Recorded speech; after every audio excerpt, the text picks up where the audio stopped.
What is something perfectly legal that feels illegal? Having something of yours in your pocket while in a store that also sells that thing. Filling out government forms. I answer honestly, but constantly feel like I'm going to misinterpret a question and somehow commit some manner of bureaucratic felony. Edit, damn, thanks for the upvotes and the medal, mysterious benefactors. The CAPTCHA effect. Where things you've understood implicitly and without error all your life suddenly become the world's most difficult questions. Does that count as a sign? Are those street lights? Does that count as a car? Am I a human or a robot? I don't know. Doing anything but in sight of a police car. The postal police parked right in front of me the other day as I was sitting in my car browsing Reddit, and immediately I thought, shit, did I commit mail fraud and not even know it? Postal inspectors don't play around, you were probably right to be worried. Driving when near a cop. Everyone in front of me feels the same way. Speed limit of 80. Everyone cruising at 85. Cop passes, lights off. Everyone shows down to 75.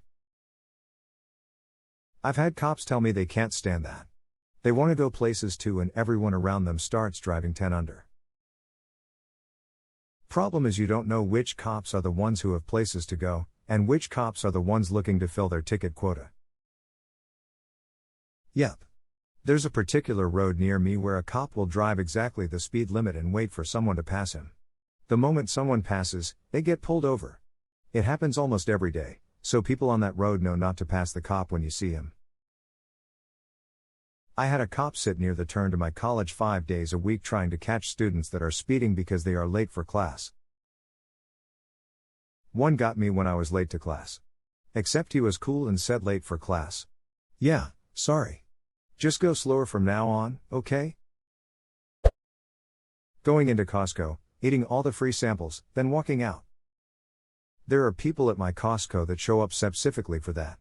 I really wouldn't have a problem with them, but they wait for 10 ducking minutes at each sample station and stand in the middle of the aisle, not allowing me to move around them.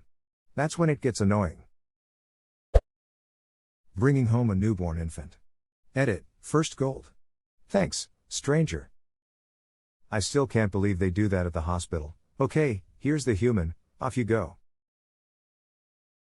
True story, my first child was a C-section baby. Lots of build-up leading to the surgery. Surgery goes fine. After all the basic checks, they wheel my wife off to recovery, swaddle my son, and put him in the bassinet cart. All the medical staff moved on to their next thing and left me standing there with him. I actually stammered to a nurse, what do I do now? Ripping off a few bananas before you buy them from the grocery store if you don't want the whole bundle. Walking through nothing to declare at the airport and having a nagging concern that just maybe you managed to pack 5 kilos of cocaine, a handgun, several tons of pest-infested fruit and 2,000 cigarettes over the tobacco limit. It's always a gamble, but I've been lucky so far. I accidentally took a fairly large knife onto a flight from the US to UK once, in cabin luggage, and all was fine until I landed. As I was heading over to nothing to declare, I was pulled aside. Explaining that away was tough, and it was confiscated. I don't see what the point was at that point. I'd forgotten to hijack the plane, so what's the harm in me bringing a completely clean knife into the country? Conversely, I accidentally tried to take a plastic knife from some fancy dress outfit onto a flight from France to the UK but was pulled aside by French airport security. A friend of mine once came through airport security to wait with me at the gate before a domestic flight. She was pulled up by the security scanners for having 4 forks in her bag she'd completely forgotten about and nearly got escorted out. I was going to ask what the duck was she doing with 4 forks in her bag, but then realized I could ask myself the same question. Turning the light on inside the car when you're driving. I called my mom out when I realized recently it's not illegal. You lied to me. You know what this woman says? Are you sure? My mom always told me it was illegal. 53 years my mother believed her mother's lie and passed it on to her kids. 53 years. This seems like exactly the kind of thing that led to Aboriginal peoples developing rituals to bathe in mud or bury the dead or something. Centuries from now we'll turn out the lights in our starships because it's illegal to blot out the stars. Driving 250 plus km/h on the German Autobahn.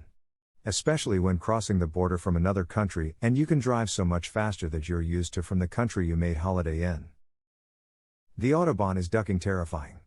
I remember when my ex let me drive her car for a while. I pulled out to pass someone just as I noticed a BMW in the rearview mirror. By the time I'd pulled back over into the slow lane, it had already gone flying past me. Truly insane speed, it felt like I'd stumbled onto a Formula One track by accident. Yeah, some people really floor it. Interestingly, the distance-adjusted death rate is quite a bit lower on the Autobahn compared to generic routes. It's routine on the Autobahn for police to ticket for people driving slowly in the left lane. As long as everybody follows the rules, it works out safely, and the Germans are sticklers for following the rules. Marrying someone for their money. Then divorcing them and taking almost everything. I don't love you anymore, give me half your stuff. This isn't my original idea, but going through customs at the airport you always feel like you've done something wrong, like what if I accidentally have a gun? I don't even own a gun, but what if I accidentally have a gun? How would I explain that? Is this pen I packed on the list of banned items? What if it is? What if I accidentally brought a knife? What if I accidentally have fireworks? I definitely accidentally brought a knife before. I'd taken it to work to cut up an apple for snack and forgot to take it out. They did pull my purse when it went through the scanner, but luckily the TSA agent just laughed and let me throw it away. Now I think about that every time I go to the airport. Also, is this 1.2 ounces bottle of lotion somehow over the 3 ounces limit? Walk into an Ulta beauty store and spraying some expensive cologne from the tester bottle before going to your interview. Update: no, I don't overdo it. I like light smells, too heavy and I get a headache as well. Something that's fresh because I want to feel like a new car going into an interview or a date or wherever I have that's somewhat important or gives a good first impression. I once went into Ulta and left with a full face of makeup from trying new things. I didn't buy anything and probably would have felt guilty, but I was tipsy. Don't feel guilty, feel disgusted. Samples are almost impossible to disinfect. I mean, so are urinal cakes. Doesn't stop me from licking them. Now that's a ducking cursed comment. A cake is a cake, dude. Walking out from a shop without buying anything. Having a tank as your personal vehicle. Just buy one with a credit card. Don't worry about paying it off, they won't go after someone with a tank. Nobody will. This is one of my favorite old memes as well. Edited with link. Buying alcohol for the first time when you turn 21. In the UK you have to be 18 to legally drink alcohol, so when I turned 18 back in 2014 I bought my first pint but felt like I was going to caught drinking underage despite having a provisional driver's license. You can drink at 16 in pubs if you're with your parents or an adult. True, but you need to have a meal with it though, I think. I think you're right. Funnily enough, in Wetherspoons most meals come with a free pint, or other drink of your choice. Edit: Spoons is strictly 18 plus, never mind. Reading most all of a book in a bookstore and then putting it back on the shelf. When I owned a used bookstore I had several reading nooks with side tables, lamps, and big comfy chairs just for this. I'd argue that it would help more than hurt a business, especially if you found a way to monetize it, like by adding a small cafe-esque deal where they could buy pastries and drinks. If you set it up correctly you could make the atmosphere seem inviting and make the store more appealing by making it appear more busy than it really is. Had coffee and baked goods up front, that was the idea. The store was doing well and I loved it, but I passed it to family members so I could go to school and they ran it into the ground. I'd like to open another when I retire, but at the rate things are going I don't know if used bookstores will be a thing in a few decades. Nah, physical books will always be popular, and where there's physical books there will always be a used market. Of course, it might not be feasible in a small town, but in a town with a decent population and an area with a lot of foot traffic would probably be pretty viable if it was ran right. I'm in a small town. There's been a strong trend of decline in physical used bookstores for years now, and between online retailers and ebooks it's probably not going to get better.